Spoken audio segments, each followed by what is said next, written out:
আমার নাম হাবিবুর রহমান। কতদিন ধরে এই গান করছেন আপনি? আজ 25-26 বছর থেকে। 25-26 বছর ধরে। হ্যাঁ। এটা আপনাকে ভালো লাগে? আমার খুব আনন্দ লাগে। আনন্দ লাগে। হ্যাঁ। আর তার সঙ্গে দর্শকরাও আনন্দ পায়। আনন্দ পায়, খাইতো সবাই হাসি দেখতে পারে না গো। তাই নাকি? হ্যাঁ। আচ্ছা আচ্ছা আচ্ছা, পুরনো চাল ভাতে পারে। এই হচ্ছে পুরনো চাল হ্যাঁ, ভাতে পারে হ্যাঁ, নাকি? হ্যাঁ। বেশ, তা ভালো লাগলো। আপনার কেমন লাগছে আজকে? খুব ভালো লাগে।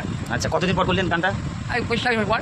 25-26 বছর পর করলেন? হ্যাঁ। তার আগে আর কেউ বলেনি? হ্যাঁ, কেউ হ্যাঁ, করেনি? করেছি, মেলা করেছি। আচ্ছা আচ্ছা আচ্ছা, বেশ। আর যাত্রা থিয়েটার না, নাটক এগুলো করেনি? না। বেশ বেশ। পঞ্চাশ গান। আপনার ঠিকানাটা একবার বলে দেন। আমার বাড়ি নুনাডাঙ্গা, খড়গাম থানা বাড়ি, জিল্লি অঞ্চল বাড়ি। ওইটা বলে দাও। বেশ বেশ। আর লাইক করতে বলেন। হ্যাঁ? বলেন যে লাইক করে দিও, সাবস্ক্রাইব করে দিও।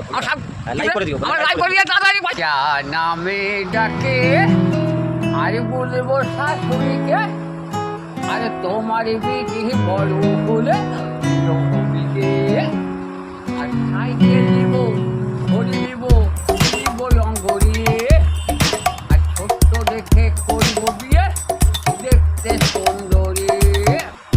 যা নামে ডাকে আরে বলবো তোমাকে, আরে মন্দ করে ছই আমাকে ওই দুটি চোখে, আর ধরা যে পড়েছি আমি নিজেরই কাছে, আর জানি না তো তোমার মনে এত প্রেম আছে, আর রাস্তায় যদি হতো বন্ধু বলবে কি লোকে আমাকে লজ্জা